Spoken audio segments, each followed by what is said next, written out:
നമസ്കാരം, ഞാൻ ഡോക്ടർ ഭാഗ്യ, Q&B health കെയറിലെ Ayurveda ഡോക്ടറാണ്.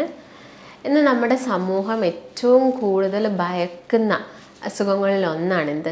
ഹാർട്ട് അറ്റാക്ക് അല്ലെങ്കിൽ ഹൃദയസ്തംഭനം എന്നൊക്കെ പറയും. ഇപ്പോൾ നോക്കുകയാണെങ്കിൽ തന്നെ ഇപ്പോൾ ഒരു 60 വയസ്സ് കഴിഞ്ഞ ആളുകളിലെ മരണകാരണം കൂടുതലായിട്ടും വരുന്നത് അറ്റാക്കാണ്.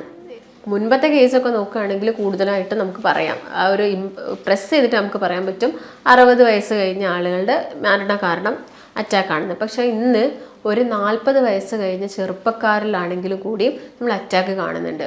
അതും പോട്ടെ, ഇന്നിപ്പോൾ സ്കൂൾ പഠിക്കുന്ന ചെറിയ കുഞ്ഞുങ്ങളിലാണെങ്കിലും, അതായത് ഒരു പ്ലസ് ടു ഒക്കെ കഴിഞ്ഞ് അല്ലെങ്കിൽ ഡിഗ്രിക്കൊക്കെ പഠിക്കുന്ന കുട്ടികളിലാണെങ്കിലും അറ്റാക്ക് വന്ന് മരിക്കുന്നു എന്നുള്ള ന്യൂസൊക്കെ നമ്മൾ കേൾക്കുന്നുണ്ട്. അതിനൊക്കെ ഉള്ളൊരു കാരണം എന്ന് പറയുന്നത് നമ്മുടെ മാറിയ ജീവിതം തന്നെയാണ്. ഒരുപാടായിട്ട് നമ്മൾ എന്ത് ചെയ്യുന്നുണ്ട്, ഇപ്പം പുറത്തുള്ള ഭക്ഷണത്തിന് അല്ലെങ്കിൽ ഫാസ്റ്റ് ഫുഡിനൊക്കെ നമ്മൾ ഡിപ്പെൻഡ് ചെയ്യുന്നുണ്ട്. ഇങ്ങനെ നിങ്ങൾ ഡിപ്പെൻഡ് ചെയ്ത് ജീവിക്കുന്നുണ്ടെങ്കിൽ നിങ്ങൾ നിങ്ങളെ ബോഡിക്ക് വേണ്ടത്ര ഒരു വ്യായാമമോ കാര്യങ്ങളോ ഒന്നും കൊടുക്കുന്നില്ല. എപ്പോഴും നമ്മുടെ ജോലി ടൈപ്പ് നോക്കുകയാണെങ്കിൽ ഒക്കെ ഒരു സെഡൻറ്ററി ആയിട്ടുള്ളൊരു ലൈഫ് സ്റ്റൈലാണ് നമ്മളെല്ലാവരും ഫോളോ ചെയ്ത് പോകുന്നത്. ഇതുകൊണ്ടൊക്കെ തന്നെയാണ് അറ്റാക്ക് നമ്മുടെ ഈ ഒരു സമൂഹത്തിൽ കൂടി വരാനുള്ളൊരു പ്രധാനപ്പെട്ട കാരണം. ഇപ്പം നോക്കുകയാണെങ്കിൽ എന്തുകൊണ്ടാണ് അറ്റാക്ക് വന്നിട്ട് ആളുകൾ മരിക്കുന്നത്, അല്ലെങ്കിൽ നമുക്ക് എന്തുകൊണ്ട് അവരെ രക്ഷപ്പെടുത്താൻ പറ്റുന്നില്ല? അതിനുള്ളൊരു മെയിൻ റീസൺ നമുക്ക് മനസ്സിലാവാതെ പോകുന്നതാണ്. ഇത് അറ്റാക്കാണ് വരുന്നത്, അല്ലെങ്കിൽ ആ വരുന്നൊരു വ്യക്തിക്ക് അത് മനസ്സിലാവുള്ളൂ. അതായത് ഒരു ഫസ്റ്റ് എപ്പിസോഡ് വന്നു കഴിഞ്ഞാൽ മാത്രമേ ആൾക്ക് തന്നെ മനസ്സിലാവുള്ളൂ ഓക്കെ ഇത് അറ്റാക്ക് ആയിരുന്നു എന്നുള്ളൊരു കാര്യം. കാരണം നിങ്ങൾക്ക് അങ്ങനെയുള്ളൊരു പെയിനോ കാര്യങ്ങളോ ഒക്കെ വരികയാണെങ്കിൽ എത്രയും പെട്ടെന്ന് ഒരു മണിക്കൂറിനുള്ളിൽ തന്നെ നിങ്ങൾ ഹോസ്പിറ്റൽ ആ ഒരു വ്യക്തിയെ എത്തിക്കുകയാണെങ്കിൽ നമുക്ക് എന്ത് ചെയ്യാൻ പറ്റും, ആളുടെ ജീവനൊക്കെ നമുക്ക് രക്ഷിക്കാൻ പറ്റും. അപ്പം നിങ്ങൾ ആദ്യം തന്നെ മനസ്സിലാക്കേണ്ട ഒരു കാര്യം, നിങ്ങൾക്ക് എന്തെങ്കിലും രീതിയിലുള്ളൊരു നെഞ്ചുവേദനയോ കാര്യങ്ങളോ ഒക്കെ വരുമ്പോൾ നോർമലി നമ്മളെല്ലാവരും വീട്ടിൽ ചെയ്യുന്ന ഒരു കാര്യമാണ് എന്തെങ്കിലും ഒരു ഹോം റെമഡീസ്, അല്ലെങ്കിൽ ഒരു വെളുത്തുള്ളി എടുത്ത് ചവച്ച് കഴിക്കുക, അല്ലെങ്കിൽ കുറച്ച് ജീരകം, അല്ലെങ്കിൽ ഗ്യാസ് ആണെന്ന് കരുതിയിട്ട് നമ്മൾ ജീരകം വറുത്ത വെള്ളമൊക്കെ കുടിച്ചിട്ട് അതങ്ങ് മാറ്റാൻ നോക്കും. ചിലപ്പോൾ നിങ്ങൾക്ക് താൽക്കാലികമായിട്ട് ചെറിയൊരു സമയത്തേക്ക് ഒരു ആശ്വാസം കിട്ടും, പക്ഷേ വീണ്ടും ബുദ്ധിമുട്ട് വരികയാണ്. അങ്ങനെയുള്ള സമയങ്ങളിലാണ് നിങ്ങൾ ആദ്യം തന്നെ നിങ്ങൾക്ക് ആ ഒരു ബുദ്ധിമുട്ട് വരുമ്പം എത്രയും പെട്ടെന്ന് എന്ത് ചെയ്യാൻ നോക്കുക, മാക്സിമം ഹോസ്പിറ്റലിൽ എത്തിക്കാൻ വേണ്ടിയിട്ട് നമുക്ക് ആ പ്രൈമറി ആയിട്ട് നമുക്ക് ചെയ്യാൻ പറ്റുന്ന കാര്യം എന്ന് പറയുന്നത് ഇത് തന്നെയാണ്. അപ്പോൾ ഞാൻ നേരത്തെ പറഞ്ഞ പോലെ തന്നെ ജീവിതശൈലി മാറിയതുകൊണ്ട് തന്നെയാണ് ഇത് വരുന്നത്. മുൻപത്തെ കാലത്ത് ഒരുപാട് കേസസ് കുറവായിരുന്നു. ആ ഒരു സമയത്ത് ആളുകൾക്കാണെങ്കിൽ നല്ല അധ്വാനമായിരുന്നു. പിന്നെ ഭക്ഷണം എന്ന് പറയുന്നത് അവരൊക്കെ വീട്ടിലുണ്ടാക്കുന്ന ഭക്ഷണങ്ങളായിരുന്നു കഴിച്ചത്. കൂടുതലായിട്ടും ബ്രൗൺ റൈസസ് കഴിച്ചു അവർ. അതുപോലെ തന്നെ നന്നായിട്ട് ഇലക്കറികളും പച്ചക്കറികളും ഒക്കെ അവർ ഇൻക്ലൂഡ് ചെയ്തു. അത് കരുതിയിട്ട് കംപ്ലീറ്റ് ആയിട്ട് നിങ്ങൾ നോൺ വെജ് കഴിക്കുന്നത് കൊണ്ടാണ് നിങ്ങൾക്ക് അറ്റാക്ക് വരുന്നത് അല്ലെങ്കിൽ ഇങ്ങനെയുള്ള പ്രശ്നങ്ങൾ വരുന്നതെന്നല്ല. നമ്മുടെ ബോഡിക്ക് വേണ്ട പ്രോട്ടീൻസ് നമ്മൾ എടുക്കണം. അതിപ്പോൾ മുട്ട കഴിക്കുന്നതുകൊണ്ടാണ് അറ്റാക്ക് വരുന്നത്, അങ്ങനെയുള്ള തെറ്റിദ്ധാരണയൊക്കെ ഒരുപാട് ആളുകളിൽ വരുന്നുണ്ട്. ഇപ്പോൾ മുട്ടയാണെങ്കിലും ചിക്കൻ ആണെങ്കിലും റെഡ് മീറ്റൊക്കെ ഒക്കേഷണലി എടുക്കുന്നതുകൊണ്ടൊന്നും നമുക്ക് വലിയ പ്രശ്നമില്ല. അപ്പോൾ അതിനനുസരിച്ചിട്ടുള്ള നിങ്ങൾ ബോഡിക്ക് വേണ്ട മൂവ്മെൻറ്റ്സും കാര്യങ്ങളൊക്കെ കൊടുക്കുകയാണെങ്കിൽ വലിയ പ്രശ്നങ്ങളൊന്നും ഉണ്ടാവുന്നില്ല. അപ്പം ആ ഒരു നേരം വൈകുന്നതുകൊണ്ട് ഞാൻ പറഞ്ഞു പെട്ടെന്ന് മരണം സംഭവിക്കുന്നത്. ഒന്നെങ്കിൽ അവിടെ BP കുറഞ്ഞിട്ടായിരിക്കാം, അല്ലെങ്കിൽ ഹാർട്ട് റേറ്റ് നിന്ന് പോകുന്നതുകൊണ്ടായിരിക്കാം, അല്ലെങ്കിൽ നമ്മുടെ ഹൃദയത്തിൻ്റെ മസിൽസിനും പേശികളൊക്കെ വീക്ക് ആയി പോകുന്നത് കൊണ്ടായിരിക്കാം. അങ്ങനെ പല കാരണങ്ങൾ കൊണ്ടും പെട്ടെന്ന് അറ്റാക്ക് വരുന്ന വ്യക്തി മരിക്കാനുള്ള ചാൻസസ് കൂടുതലാണ്. ഈ ഹൃദയത്തിലോട്ട് പോകുന്ന രക്തക്കുഴലിൽ വരുന്ന എന്തെങ്കിലും ഒരു ബ്ലോക്കിൻ്റെ ഭാഗമായിട്ടാണ് അറ്റാക്ക് വരുന്നത്. അപ്പം നമ്മൾക്ക് നോക്കുകയാണെങ്കിൽ എന്ത് കാരണങ്ങൾ കൊണ്ടാണെന്ന് പറയുമ്പോൾ സമയത്ത് ആദ്യം തന്നെ പറയുന്നത് മാറിയ ജീവിതശൈലിയിൽ ഭക്ഷണം തന്നെയാണ്. കൂടുതലായിട്ട് നിങ്ങൾ കഴിക്കുന്ന മൈദ കൊണ്ടുണ്ടാക്കുന്ന ഫുഡുകൾ, അതുപോലെ തന്നെ റെഡ് മീറ്റ് നിങ്ങൾ ഡെയിലി കഴിക്കുക, അതും നന്നായിട്ട് ഡീപ്പ് ഫ്രൈ ചെയ്തിട്ട് കഴിക്കുക. ഇങ്ങനെയുള്ള കാരണങ്ങൾ കൊണ്ട് കൂടുതലായിട്ടും ഇങ്ങനെ കൊളസ്ട്രോൾ കൂടുന്നതിൻ്റെ ഭാഗമായിട്ട് ബ്ലോക്ക് വരാം. അതാണ് ഒരു മെയിൻ റീസൺ എന്ന് പറയുന്നത്. പിന്നെ നിങ്ങൾ അമിതമായിട്ട് എടുക്കുന്ന സോഫ്റ്റ് ഡ്രിങ്ക്സുകളൊക്കെയാണ് മെയിനായിട്ട് നമ്മുടെ ശരീരത്തിൽ ചീത്തക്കൊഴുപ്പ് ഉണ്ടാക്കുന്നത്. ഒന്ന് കാർബോഹൈഡ്രേറ്റും മറ്റൊന്ന് ഷുഗറുമാണ്. അപ്പോൾ നിങ്ങൾ ഒരുപാടായിട്ട് ഇങ്ങനെയുള്ള ഷുഗറി ഡ്രിങ്ക്സുകളൊക്കെ എടുക്കുന്നുണ്ടെങ്കിൽ നിങ്ങൾക്ക് എന്താവാം, അത് ബ്ലോക്കായിട്ട് മാറാം. പിന്നെ നമുക്ക് എല്ലാവർക്കും നമ്മളെല്ലാവരും ചെയ്യുന്നൊരു കാര്യം എന്ന് പറയുന്നത് നമ്മൾ യാതൊരു രീതിയിലുള്ള ബ്ലഡ് ടെസ്റ്റും കാര്യങ്ങളും ഒന്നും ചെയ്യുന്നില്ല. ചിലപ്പോൾ നിങ്ങൾക്ക് എന്തെങ്കിലും ഒരു സിംറ്റംസ്, നിങ്ങൾ ചിലപ്പോൾ സ്റ്റെപ്പ് കയറുന്ന സമയത്ത് ഒരു കിതപ്പോ നിങ്ങൾക്കൊരു വീർപ്പ് മുട്ടോ ഒക്കെ വരുന്ന സമയത്തായിരിക്കും നിങ്ങൾ എന്ത് ചെയ്യുക, ഒന്ന് ജസ്റ്റ് ഒരു ഡോക്ടറെ അടുത്ത് പോകുന്ന സമയത്ത് ഡോക്ടർ പറയുമ്പോഴായിരിക്കും ബ്ലഡ് ടെസ്റ്റ് ചെയ്യുക. എന്നാൽ അങ്ങനെയല്ല. ഇപ്പം ഒരു 20 വയസ്സ് അല്ലെങ്കിൽ ഒരു 18 വയസ്സ് കഴിഞ്ഞ എല്ലാവരും, ആൺകുട്ടിയാണെങ്കിലും പെൺകുട്ടിയാണെങ്കിലും ഒക്കെ എന്ത് ചെയ്യുക, നമ്മളെ ബ്ലഡ് ടെസ്റ്റിൽ ഒന്ന് ലിപ്പിഡ് പ്രൊഫൈലും അതുപോലെ തന്നെ കൊളസ്ട്രോളും ബ്ലഡ് ഷുഗറും ഒക്കെ നോക്കുന്നത് എപ്പോഴും നല്ലതായിരിക്കും.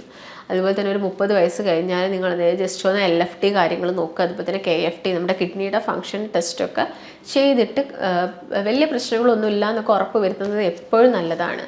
അപ്പം അതൊരു 6 മന്ത് കൂടുന്ന സമയത്ത് അല്ലെങ്കിൽ വർഷത്തിലൊരിക്കലും ഒരു തവണ നമ്മൾ ബോഡി സ്കാൻ ചെയ്തിട്ട് എന്തെങ്കിലും വേറെ ബുദ്ധിമുട്ടുകളുണ്ടോ എന്നൊക്കെ നോക്കുന്നതൊക്കെ എന്താണ് നല്ലതായിട്ടുള്ള കാര്യങ്ങളാണ്. പിന്നെ സ്ത്രീകളുടെ കേസ് നോക്കുകയാണെങ്കിൽ അവർക്ക് ആർത്തവം നിന്ന് കഴിഞ്ഞാൽ അറ്റാക്ക് വരാനുള്ള ചാൻസസ് അല്ലെങ്കിൽ കൊളസ്ട്രോൾ കൂടാനുള്ള ചാൻസസ് ഒക്കെ കൂടുതലാണ്. അപ്പം അങ്ങനെയുള്ള ആളുകളും എന്ത് ചെയ്യുക, ശ്രദ്ധിക്കുക. അപ്പം ആർത്തവം കഴിഞ്ഞാലല്ല, അതിന് മുൻപേയും ഒരുപാട് ഭക്ഷണത്തിലൊക്കെ ശ്രദ്ധ കൊടുക്കാതെ നന്നായിട്ട് ഇങ്ങനെയുള്ളതൊക്കെ കഴിക്കുന്ന ആളുകളാണെങ്കിലും നിങ്ങൾ ബ്ലഡ് ടെസ്റ്റ് ഒക്കെ ചെയ്തിട്ട് പ്രശ്നങ്ങളൊന്നും ഇല്ല എന്ന് ഉറപ്പ് വരുത്തണം. അതുപോലെ തന്നെ ഈ ആൽക്കഹോളും സിഗരറ്റ് സ്മോക്കിങ്ങും ഉള്ള ആളുകളിലൊക്കെ ഇങ്ങനെയുള്ള ബ്ലോക്ക് പോലെയുള്ള പ്രശ്നങ്ങളൊക്കെ വരാനുള്ള ചാൻസസ് കൂടുതലാണ്. അപ്പോൾ ഒട്ടുമിക്ക ആളുകൾക്കും ഇങ്ങനെ അസുഖം വരുന്ന സമയത്ത് അവർക്ക് ഉണ്ടാകുന്നൊരു പ്രശ്നമാണ്, ഇത് ഗ്യാസ് മൂലമാണോ ഈ വേദന അല്ലെങ്കിൽ അറ്റാക്കിൻ്റെ സിംറ്റംസ് ആണോ കാണിക്കുന്നത്, നമുക്ക് എല്ലാവർക്കും ഡിഫറൻഷ്യേറ്റ് ചെയ്യാൻ ഭയങ്കര ബുദ്ധിമുട്ടാണ്.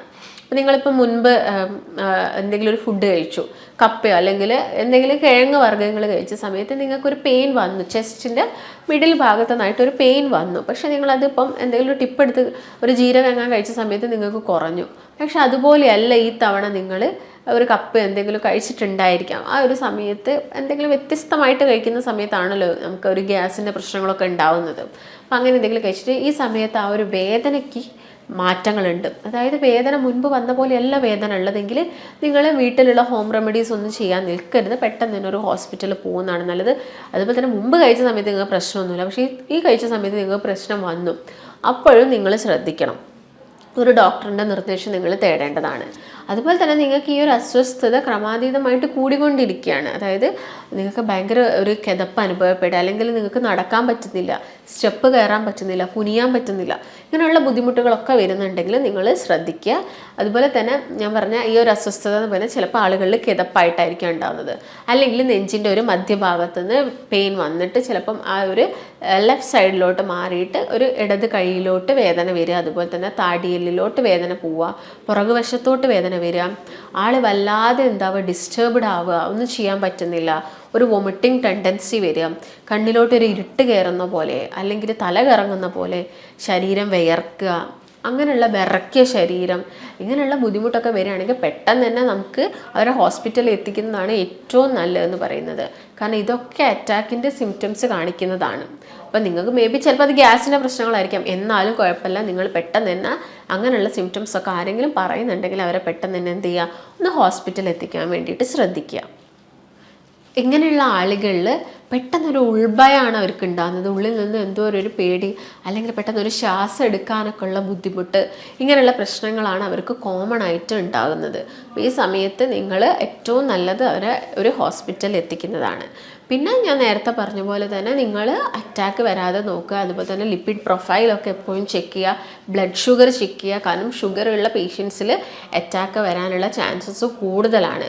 അവർക്കിപ്പോൾ രക്തത്തിൽ നന്നായിട്ട് പഞ്ചസാര കൂടി കിടക്കുന്നുണ്ടെങ്കിൽ ജസ്റ്റ് ഒന്ന് അവർ വീണ് കഴിഞ്ഞാലും അവരിലാരും ഇൻഫ്ലമേറ്ററി റെസ്പോൺസ് ഒക്കെ സ്റ്റാർട്ട് ചെയ്യും. അതിൻ്റെ ഭാഗമായിട്ട് അവർക്ക് ബ്ലോക്ക് വരാനൊക്കെ ഉള്ള ചാൻസസ് കൂടുതലാണ്. അപ്പോൾ ഇങ്ങനെയുള്ള ആളുകളൊക്കെ എന്ത് ചെയ്യണം, അവർ നന്നായിട്ട് ശ്രദ്ധിക്കേണ്ടത് തന്നെയുണ്ട്. അതുപോലെ തന്നെ ഭക്ഷണമാണെങ്കിലും നിങ്ങൾ എന്ത് ചെയ്യുക, നമുക്ക് വേണ്ട കാർബോഹൈഡ്രേറ്റും പ്രോട്ടീനും അതുപോലെ തന്നെ ഫാറ്റും മാത്രം നിങ്ങളെ ഭക്ഷണത്തിൽ ഇൻക്ലൂഡ് ചെയ്യുക. പിന്നെ ഒട്ടുമിക്ക ആളുകൾക്കും ഉണ്ടാകുന്ന ഒരു സംശയമാണ്, മുട്ട കഴിച്ചാൽ അല്ലെങ്കിൽ പാല് കുടിച്ചാൽ നെയ്യ് വെണ്ണയൊക്കെ എടുക്കുന്ന സമയത്ത് കൊളസ്ട്രോൾ കൂടുമെന്നുള്ളൊരു കാര്യങ്ങളൊക്കെ. അപ്പോൾ ഇതൊക്കെ വരുന്നത് ശരിക്കും ഹെൽത്തി ഫാറ്റിലാണ്. അപ്പോൾ നമുക്ക് ആവശ്യമായ ഒരു അളവിൽ നിങ്ങളത് കഴിക്കുന്നുണ്ടെങ്കിലും യാതൊരു പ്രശ്നങ്ങളും ഉണ്ടാക്കുന്നില്ല. അല്ലാതെ നിങ്ങൾ ഒരുപാട് റെഡ് മീറ്റ്സ് ഒക്കെ കഴിക്കുക, പൊരിച്ച് കഴിക്കുക, വറുത്ത് കഴിക്കുക, അങ്ങനെ ഡീപ് ഫ്രൈ ചെയ്തൊക്കെ കഴിക്കുന്നുണ്ടെങ്കിൽ മാത്രമേ പ്രശ്നങ്ങൾ ഉണ്ടാക്കുന്നുള്ളൂ. അതുപോലെ തന്നെ നിങ്ങൾ കോക്കനട്ട് ഓയിൽ പ്രശ്നം ഉണ്ടാക്കുക. കോക്കനട്ട് ഓയിൽ ഓവറായിട്ട് ഹീറ്റ് ചെയ്യുന്ന സമയത്തെ പ്രശ്നങ്ങൾ ഉണ്ടാക്കുന്നുള്ളൂ, അല്ലാതെ കോക്കനട്ട് ഓയിൽ വലിയ പ്രശ്നങ്ങളൊന്നുമല്ല. കുറച്ചും കൂടി നമ്മുടെ ബോഡിക്കൊക്കെ നല്ലത് ഒലീവ് ഓയിലാണ്. അത് നമുക്ക് നമ്മുടെ ഭക്ഷണത്തിൽ മാക്സിമം ഇൻക്ലൂഡ് ചെയ്യുക. അതുപോലെ തന്നെ നിലക്കടലയൊക്കെ ഡെയിലി ഒരു ചെറിയൊരു പിടിയൊക്കെ നമ്മുടെ ഭക്ഷണത്തിൽ ഇൻക്ലൂഡ് ചെയ്യുക. ഒരു മുട്ടയൊക്കെ കഴിക്കുന്നത് കൊണ്ടൊന്നും യാതൊരു പ്രശ്നങ്ങളും ഉണ്ടാക്കുന്നില്ല. അതുപോലെ തന്നെ നിങ്ങൾക്ക് എടുക്കാൻ പറ്റുന്നതാണ് ബട്ടർ ഫ്രൂട്ട് എന്ന് പറയുന്ന അവക്കാഡോ ഒക്കെ നമ്മൾ ഭക്ഷണത്തിൽ ഇൻക്ലൂഡ് ചെയ്യുക. അതുപോലെ തന്നെ നിങ്ങൾ നന്നായിട്ടൊരു എക്സസൈസ് ഒരു 45 മിനിറ്റ്സ് ഒക്കെ എക്സസൈസ് ചെയ്യുക. കൊളസ്ട്രോൾ വന്നു കഴിഞ്ഞാൽ അത് മാക്സിമം നമുക്ക് ആ ഒരു സ്റ്റേജിൽ നിന്ന് തന്നെ നമുക്കത് കംപ്ലീറ്റ് ആയിട്ട് ഒഴിവാക്കണം. പിന്നെ നിങ്ങളോട് പ്രത്യേകമായിട്ട് ലിപ്പിഡ് പ്രൊഫൈൽ നോക്കാൻ പറയുന്നത് അതിലുള്ള ട്രൈഗ്ലിസറൈഡ് വളരെ മൈന്യൂട്ടായിട്ടുള്ള കൊളസ്ട്രോൾ കണികയാണ്. അത് നമ്മുടെ ഹാർട്ടിന് പ്രശ്നമാണ്. അത് നമുക്ക് ഹാർട്ട് അറ്റാക്ക് പോലുള്ള പ്രശ്നങ്ങളൊക്കെ ഉണ്ടാക്കാനുള്ള ചാൻസസ് കൂടുതലാണ്. അപ്പോൾ ഇക്കാര്യങ്ങളും നിങ്ങൾ അതിൻ്റെ കൂടെ തന്നെ ശ്രദ്ധിക്കുക. പിന്നെ ഞാൻ നേരത്തെ പറഞ്ഞ പോലെ തന്നെ നന്നായിട്ട് ഉറങ്ങുക. അതുപോലെ തന്നെ നിങ്ങൾ അനാവശ്യമായിട്ട് പുറത്തുനിന്ന് വാങ്ങി കഴിക്കുന്ന കാര്യങ്ങളൊക്കെ ഒഴിവാക്കിയിട്ട് മാക്സിമം നമ്മുടെ വീട്ടിൽ തന്നെ എല്ലാം കുക്ക് ചെയ്ത് കഴിക്കാൻ വേണ്ടിയിട്ട് ശ്രദ്ധിക്കുക. അപ്പോൾ ഇതൊക്കെയാണ് അറ്റാക്ക് ഞാൻ പറഞ്ഞ മെയിൻ സിംറ്റംസ് എന്ന് പറയുന്നത് ഇതൊക്കെയാണ്. ഒരിക്കലും വൈകിക്കരുത്, എത്രയും പെട്ടെന്ന് ചികിത്സ ലഭ്യമാക്കുക. അപ്പോൾ നിങ്ങൾക്ക് എന്തെങ്കിലും സംശയങ്ങളോ കാര്യങ്ങളോ ഒക്കെ ഉണ്ടെങ്കിൽ താഴെ കാണുന്ന നമ്പറുമായിട്ട് ബന്ധപ്പെടുക. നമുക്ക് മറ്റൊരു നല്ല ഹെൽത്ത് ടോപ്പിക്കുമായിട്ട് വീണ്ടും കാണാം. നന്ദി.